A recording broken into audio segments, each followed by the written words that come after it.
तो आज हम लोगों को मोनोक्लोनल एंटीबॉडी और हाइब्रिडोमा टेक्नोलॉजी क्या है इसके बारे में देखना है। तो कुछ बेसिक कॉन्सेप्ट्स पहले पता करने हैं हमें, उसके बाद फिर उसके बेसिस पे ही कैसे मोनोक्लोनल एंटीबॉडीज़ जो है वो तैयार की जाती हैं उस प्रोसेस को समझेंगे। जैसे सेल प्रोलिफरेशन का कॉन्सेप्ट है, तो सिंपल सी बात है, सेल अगर अपनी संख्या बढ़ा रही है by the help of cell division तो उसको सेल प्रोलिफरेशन कहेंगे। सेल प्रोलिफरेशन के लिए जो बहुत ज़रूरी चीज़ है वो है डीएनए रेप्लिकेशन, यानी कि जब तक डीएनए का रेप्लिकेशन नहीं होगा तब तक सेल डिवाइड नहीं करेगी।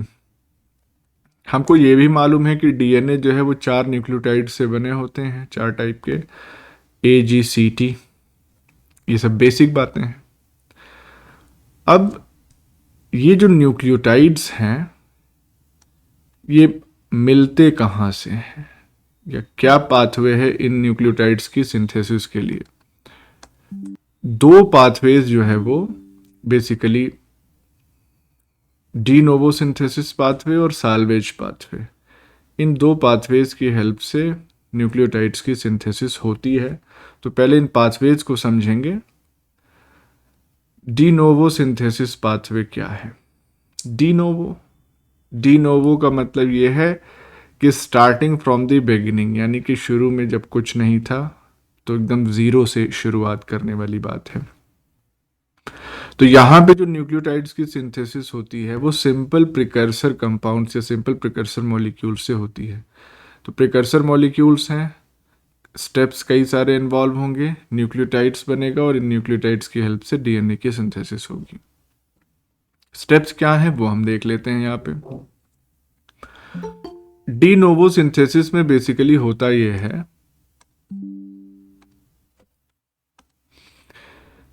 कि ये प्रिकर्सर कंपाउंड है। प्रिकर्सर कंपाउंड को न्यूक्लियोटाइड्स में कन्वर्ट करने के लिए एक कंपाउंड की ज़रूरत होती है, टेट्राहाइड्रोफोलेट जिसको कहते हैं। और ये टेट्राहाइड्रोफोलेट सिंथेसाइज होता है डाईहाइड्रोफोलेट से, यानी कि डाईहाइड्रोफोलेट टेट्राहाइड्रोफोलेट बनाएगा और इस टेट्राहाइड्रोफोलेट की रिक्वायरमेंट होगी प्रिकर्सर कंपाउंड को न्यूक्लियोटाइड्स में कन्वर्ट करने के लिए। लेकिन ये जो कन्वर्जन हो रहा है डाईहाइड्रोफोलेट का इनटू THF, ये कन्वर्जन बेसिकली इस एंजाइम के प्रेजेंस में होता है, डाईहाइड्रोफोलेट रिडक्टेज। अगर ये एंजाइम नहीं मौजूद है तो डाईहाइड्रोफोलेट टेट्राहाइड्रो में नहीं कन्वर्ट होगा और ये प्रिकर्सर कंपाउंड्स न्यूक्लियोटाइड्स में कन्वर्ट नहीं होंगे। तो सिंपली हम ये कह सकते हैं कि विदाउट THF या tetrahydrofolate this pathway can not proceed, ये पाथवे आगे नहीं बढ़ सकता। एमिनोप्टेरिन, एमिनोप्टेरिन क्या है? ये बेसिकली एक सिंथेटिक एंटीबायोटिक होता है और ये डिराइव कहाँ से होता है? Derived from टेरिन। तो एमिनेशन कर देते हैं टेरिन का तो एमिनोप्टेरिन तैयार हो जाता है। ये एंजाइम इनहिबिटर होता है, और किस एंजाइम का इनहिबिटर होता है? इस डाईहाइड्रोफोलेट रिडक्टेज का। Let's see if it is mentioned. यहाँ पे लिखा नहीं है, हम इसको ऐड कर देते हैं, एंजाइम इनहिबिटर ऑफ डाईहाइड्रोफोलेट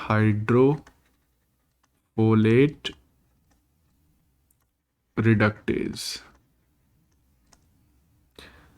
तो अगर एमिनोप्टेरिन की सप्लाई कर दी जाए बाहर से तो ये डी नोवो सिंथेसिस जो है पाथवे, न्यूक्लियोटाइड का सिंथेसिस पाथवे, ये ब्लॉक हो जाएगा। तो एमिनोप्टेरिन इनहिबिट्स दी डी नोवो पाथवे, यानी कि न्यूक्लियोटाइड की सिंथेसिस नहीं होगी, न्यूक्लियोटाइड नहीं बनेगा तो डीएनए नहीं बनेगा, डीएनए नहीं बनेगा तो सेल प्रोलिफरेट नहीं करेगी। तो एक चीज ये हो गई। अब आते हैं साल्वेज पाथवे पे। साल्वेज पाथवे मतलब, साल्वेज का मतलब टू सेव और रिट्रीव। इसमें बेसिकली क्या होता है इस पाथवे में कि जो फ्री बेसिस मौजूद हैं या न्यूक्लियोसाइड्स जो इस्तेमाल नहीं हो पाए हैं उनकी रीसाइकलिंग होती है।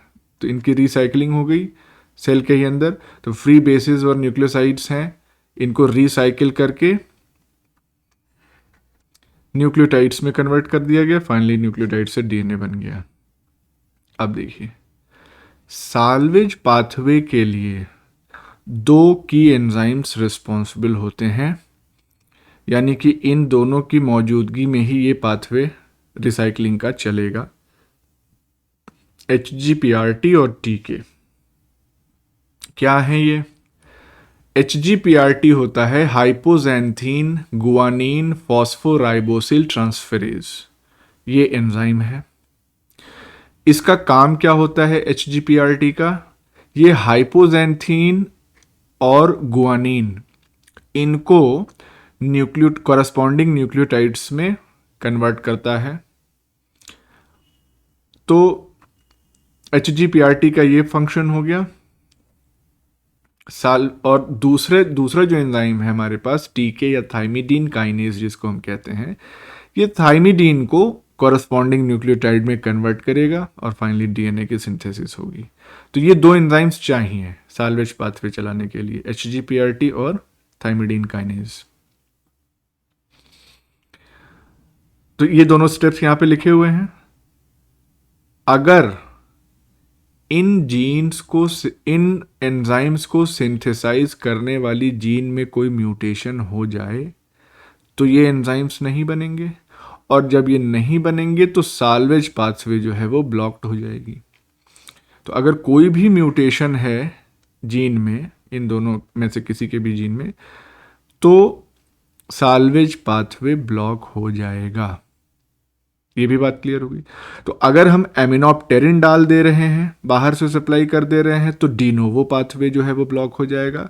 और अगर इन दोनों एंजाइम्स की जीन में म्यूटेशन हो जा रहा है या हम कर दे रहे हैं इंटेंशनली, तो साल्वेज पाथवे ब्लॉक हो जाएगा। ये दो बातें क्लियर हो गई। अब आगे बढ़ने से पहले हम हैट मीडियम, या इसको हम हैट सिलेक्शन मीडियम कहते हैं, इसके बारे में थोड़ी सी जानकारी ले लेते हैं। हैट मीडियम, हैट का फुल फॉर्म क्या है? H हाइपोजेंथीन, A एमिनोप्टेरिन और T थाइमिडीन। इनका क्या रोल था ये हमने आपको अभी बताया। हाइपोजेंथीन और थाइमिडीन जो है ये दोनों साल्वेज पाथवे के लिए रिस्पॉन्सिबल हैं। एमिनोप्टेरिन जो है वो डिनोवो पाथवे को ब्लॉक करता है। तो ये पॉइंट यहाँ पे लिखा हुआ है कि ये दोनों क्या हैं? They are metabolites for salvage pathway, और एमिनोप्टेरिन जो है वो it blocks the de novo pathway. Clear? अब देखिए क्यों इसको सिलेक्शन मीडियम कह रहे हैं, हैट मीडियम या हैट सिलेक्शन मीडियम क्यों कह रहे हैं? क्योंकि मैमेलियन सेल कल्चर जब बनाया जाता है तो उसमें स्पेसिफिक सेल्स को आइसोलेट करना, उस कल्चर में से स्पेसिफिक सेल्स को आइसोलेट करना और सेपरेटली ग्रो कराना, उसके लिए ये सिलेक्शन मीडियम यूज किया जाता है। तो ये भी बहुत इंपॉर्टेंट पॉइंट है कि मैमेलियन सेल कल्चर से स्पेसिफिक सेल्स को आइसोलेट करने के लिए कौन सा मीडियम यूज किया जाता है, तो that is hat selection medium. कैसे यूज करते हैं इसकी बात हम अब देखते हैं। अब जैसे मान लीजिए हमारे पास दो टाइप की सेल्स हैं।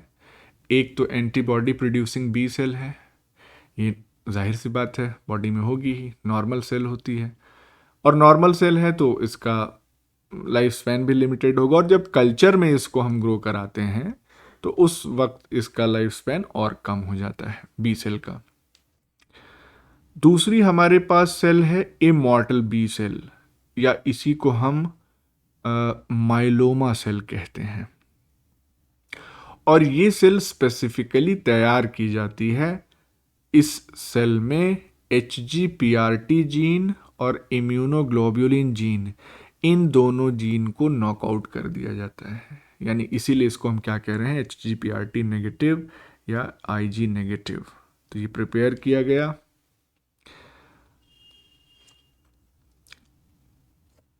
अगले स्टेप पे देखते हैं। अगर HGPRT इसमें नहीं है तो जाहिर सी बात है इसमें साल्वेज पाथवे नहीं चल पाएगा, क्योंकि HGPRT और TK दोनों चाहिए। अगर उनमें से कोई भी एक एब्सेंट हो गया तो साल्वेज पाथवे न्यूक्लियोटाइड सिंथेसिस का रन नहीं कर पाएगा।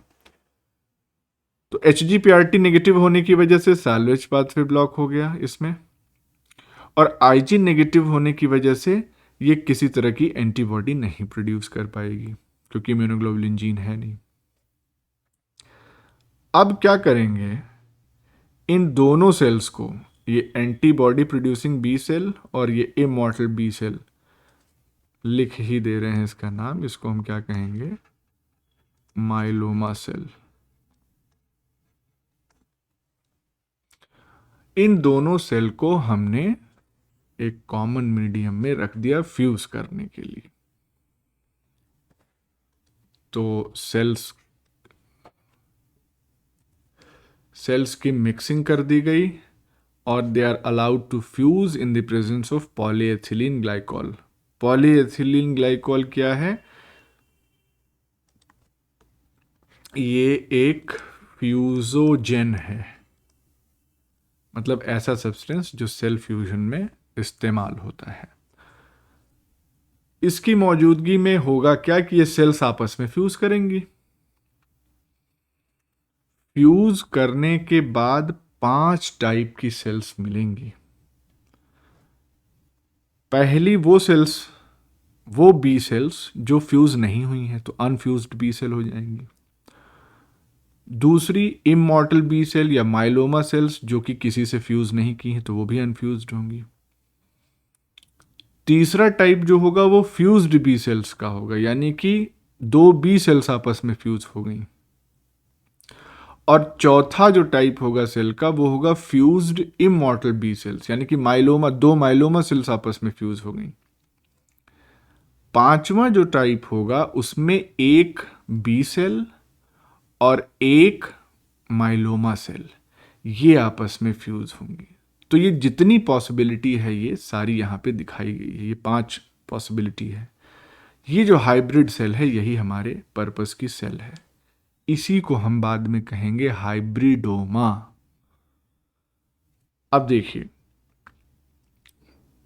सर, हाँ, सेल्स कैसे फ्यूज हो जाती हैं? पॉलीएथिलीन ग्लाइकॉल जो है वो क्या करता है, वो डिसॉल्व करता है मेम्ब्रेन को, जिसकी वजह से उनका साइटोप्लाज्म जो है वो कांटेक्ट में आता है एक दूसरे के। पॉलीएथिलीन ग्लाइकॉल ना इस्तेमाल करके हम यहाँ पे इलेक्ट्रिक शॉक का भी इस्तेमाल कर सकते हैं, वो भी फ्यूजोजन की तरह एक्ट करता है। ठीक है, मतलब एक बार प्लाज्मा मेम्ब्रेन टूट के फिर से री बनती है? हाँ, वो कोलस्क होगी फिर उसके बाद जब साइटोप्लाज्म फ्यूज कर जाएगा। ठीक, इसके बाद ये जो 5 टाइप की सेल्स हैं, इनमें से हमको अपनी हाइब्रिड सेल चाहिए, हाइब्रिडोमा जिसको हम कहेंगे। कैसे आइसोलेट करें, तो फिर वही हैट सिलेक्शन मीडियम इस्तेमाल करते हैं। तो ये मीडियम है और इसमें हम ट्रांसफर कर दिए फ्यूजन प्रोडक्ट्स को, तो 5 टाइप की हमको यहां पे दिख रही हैं। अब होगा क्या कि जो एंटीबॉडी प्रोड्यूसिंग बी सेल्स हैं उनका हमने अभी बताया कि सेल कल्चर में उनका लाइफ स्पैन कम होता है।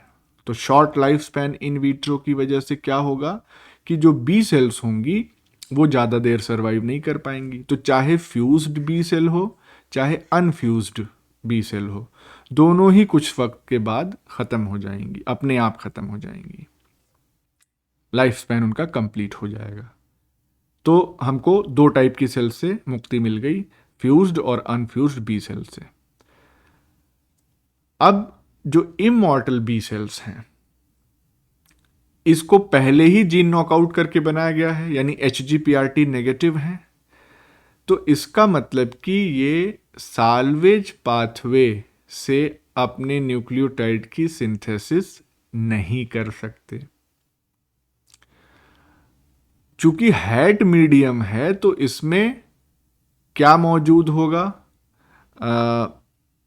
HGPRT मौजूद होगा, एमिनोप्टेरिन मौजूद होगा और थाइमिडीन मौजूद होगा। ये 3 चीज़ें तो मौजूद होंगी। अब ये एमिनोप्टेरिन क्या करेगा, ये डी नोवो पाथवे को ब्लॉक कर देगा।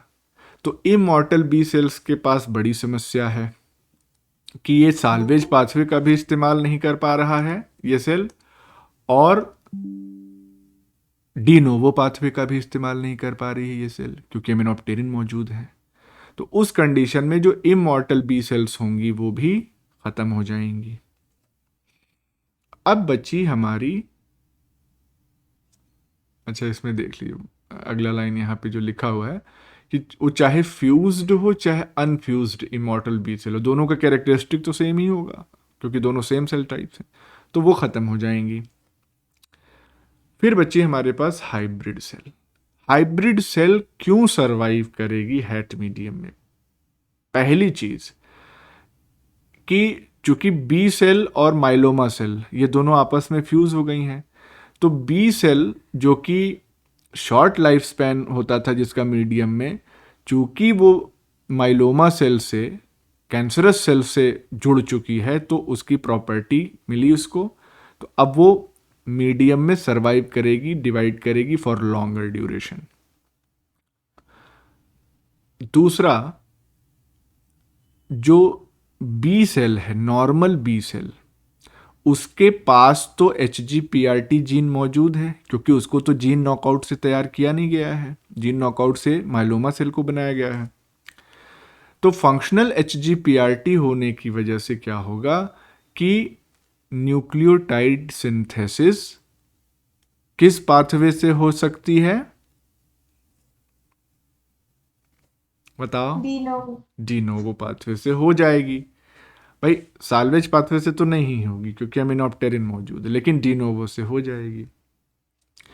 तो इसका मतलब कि न्यूक्लियोटाइड सिंथेसिस होगी, सेल डिवाइड करेगी, और वो सेल डिवीजन एक तरीके से अनकंट्रोल्ड ही रहेगा क्योंकि माइलोमा सेल से वो फ्यूज की है कैंसरस सेल से। तो इसलिए हाइब्रिड सेल्स जो है वो मीडियम में, हैट सिलेक्शन मीडियम में बनी रहेंगी। बाकी 4 टाइप की जो सेल्स थी वो डिप्लीट हो जाएंगी, खत्म हो जाएंगी। तो इस तरीके से हमको सिर्फ एक सेल टाइप मिल जाएगी, आइसोलेट हो गई है। अब हम बात करते हैं जो एक्चुअल प्रोसेस है उसकी। अब देखिए, जैसे मान लीजिए कि ये सपोज करिए कोई एंटीजन है। एंटीजन की सरफेस पे अलग अलग टाइप के एंटीजेनिक डिटर्मिनेंट्स या एपिटोप्स मौजूद हो सकते हैं। तो एपिटोप्स, अगर हम ये कहें कि ये है एपिटोप 1 कह दीजिए, इसको ग्रीन वाला है, इसको एपिटोप 2 कह दीजिए, तो कई वैरायटी के एपिटोप्स किसी एंटीजन की सरफेस पे मौजूद हो सकते हैं, और हर एक एपिटोप जो है उससे कोई स्पेसिफिक एंटीबॉडी जाके ही अटैच होती है। यहां अलग अलग कलर में दिखाया गया है। ये जो हेटेरोजीनस मिक्सचर होता है एंटीबॉडीज का, उसको हम क्या कहते हैं? They are known as polyclonal antibodies, क्योंकि अलग अलग टाइप की एंटीबॉडीज जो हैं वो सेट में या मिक्सचर में मौजूद हैं। अलग अलग एपिटोप्स को रिकॉग्नाइज करेंगी जो कि सेम एंटीजन पे मौजूद होगा। ये अलग अलग एपिटोप जो है वो सेम एंटीजन पे ही मौजूद है, लेकिन हर एक एपिटोप के लिए अलग अलग एंटीबॉडीज जो है वो मौजूद होंगी, और जो अलग अलग एंटीबॉडीज होंगी वो अलग अलग बी सेल टाइप बनाएगी। तो इसीलिए उस मिक्सचर में multiple clones of B cells होंगे, अलग अलग वैरायटी के बी सेल्स। हर एक बी सेल सिंगल एपिटोप के स्पेसिफिसिटी की एंटीबॉडी ही सिंथेसाइज कर सकती है, ये बात आप समझ लीजिए। तो ये हो गया पॉलीक्लोनल एंटीबॉडी। लेकिन हमको चाहिए क्या? हमको तो मोनोक्लोनल एंटीबॉडी चाहिए। तो इसके बारे में हम देखते हैं जरा। मोनोक्लोनल एंटीबॉडीज जो होती हैं वो सिंगल टाइप की जो एक्टिवेटेड बी सेल है उसके क्लोन्स से तैयार होती हैं, एक ही टाइप की। और ये जो सिंगल टाइप की एक्टिवेटेड बी सेल होगी, it will recognize single specific epitope. जैसे यहाँ पे क्या है, ये रेड कलर के एंटीबॉडीज जो है वो एक टाइप की बी सेल बना रही है और वो रेड वाला एपिटोप ही रिकॉग्नाइज करेगी। तो हम मोनोक्लोनल एंटीबॉडीज को इन शॉर्ट क्या कह सकते हैं? They are identical antibodies with same specificity. यही है मोनोक्लोनल एंटीबॉडी। मोनोक्लोनल एंटीबॉडी की के प्रोडक्शन की जो टेक्निक थी वो साइंटिस्ट ने डिस्कवर की थी, कोहलर एंड माइलस्टीन, बस इतना याद रखिए। तो इन लोगों ने किया था और इनको नोबेल तो मिलेगा ही, मिल ही चुका है।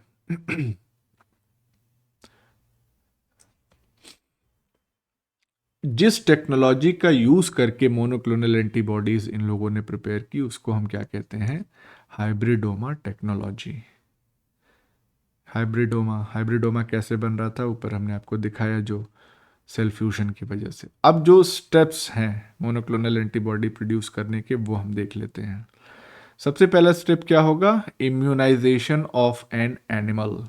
एनिमल कहाँ गया? ये है, तो ये है माउस, लैब रैट।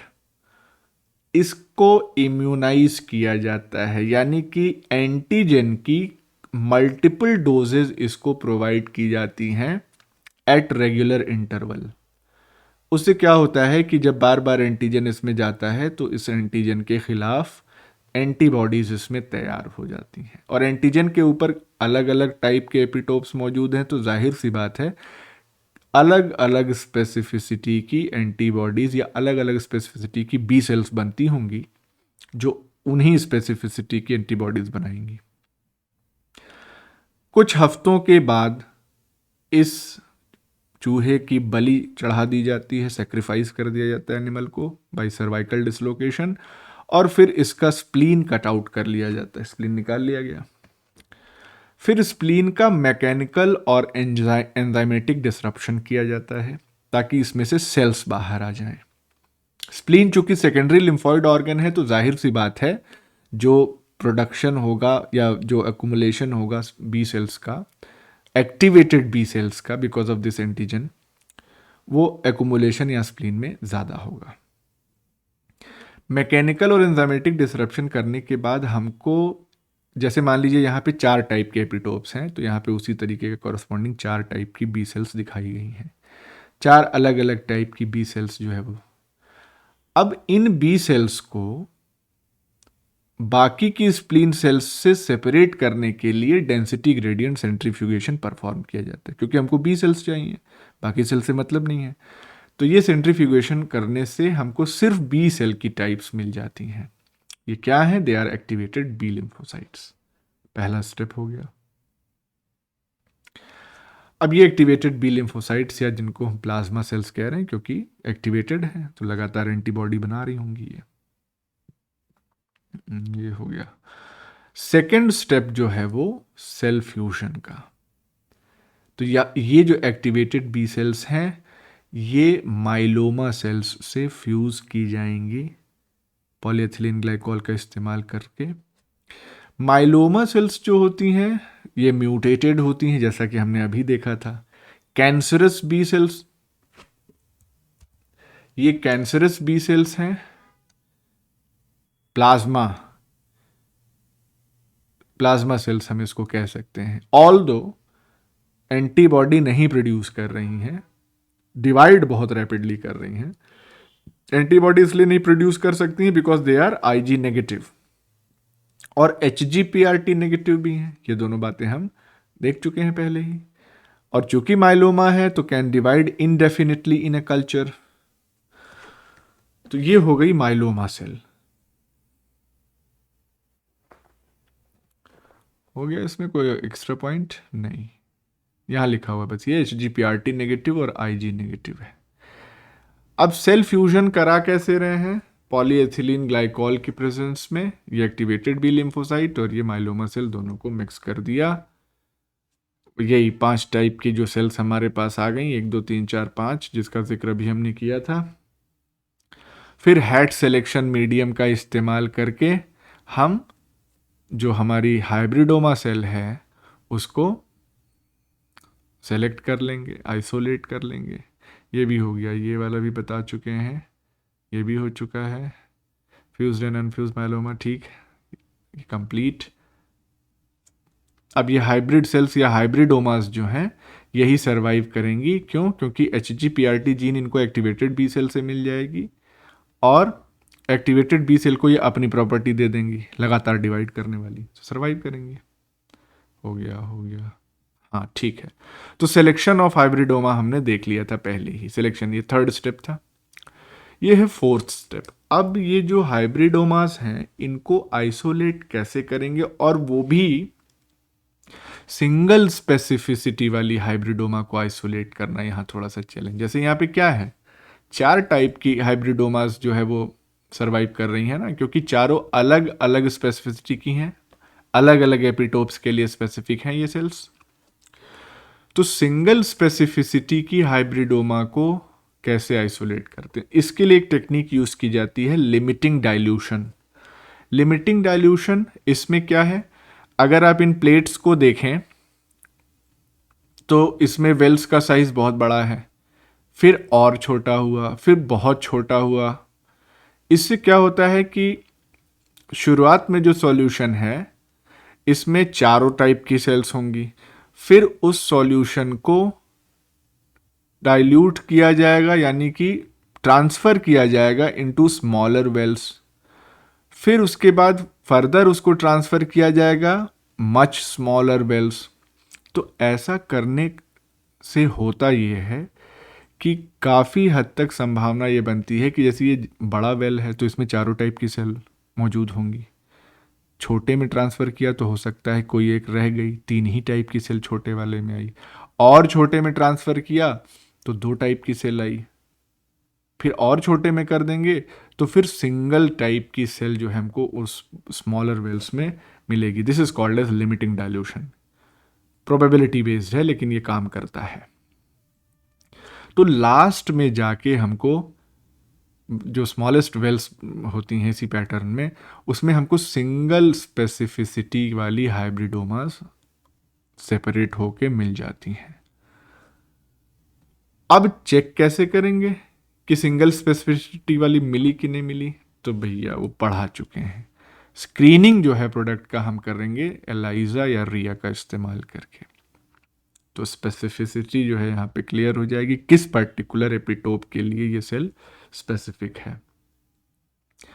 इसके बाद क्या करेंगे, जब हमने चेक कर लिया कि कौन सी वेल में किस स्पेसिफिसिटी की एंटी हाइब्रिडोमा जो है वो आई, तो नेक्स्ट स्टेप होगा क्लोनिंग और प्रोपेगेशन का। तो उन सेल को फिर निकाल के अलग कल्चर मीडियम में ग्रो कराया जाएगा, और जब अलग अलग कल्चर मीडियम में ये ग्रो करेंगी तो सिंगल एपिटोप के स्पेसिफिसिटी की एंटीबॉडी ये प्रोड्यूस करेंगी। क्योंकि ये हाइब्रिडोमा है, लगातार ये डिवाइड करती रहेंगी, अपनी संख्या बढ़ाती रहेंगी, और एक्टिवेटेड बी सेल का कैरेक्टरिस्टिक होने की वजह से ये लगातार एंटीबॉडीज़ भी बनाती रहेंगी। फिर फाइनली कैरेक्टराइजेशन और स्टोरेज करेंगे। और ये जो है सारा स्टेप शॉर्ट में यहाँ पे दिख रहा है आपको। पहला स्टेप, माउस का इम्यूनाइजेशन किया, बी सेल को आइसोलेट किया, फिर सेल्स का फ्यूज़न कराया, एक्टिवेटेड बी सेल माइलोमा का, फिर फ्यूज्ड सेल को आइसोलेट किया, सिलेक्शन उसमें किया हाइब्रिडोमा का हेड सिलेक्शन मीडियम से, फिर लिमिटिंग डाइल्यूशन से सिंगल स्पेसिफिसिटी की हाइब्रिडोमा को सेपरेट किया, प्रोडक्ट्स की स्क्रीनिंग की, फिर क्लोनिंग और प्रोपगेशन कर दिया। So this was all about monoclonal antibodies and hybridoma technology.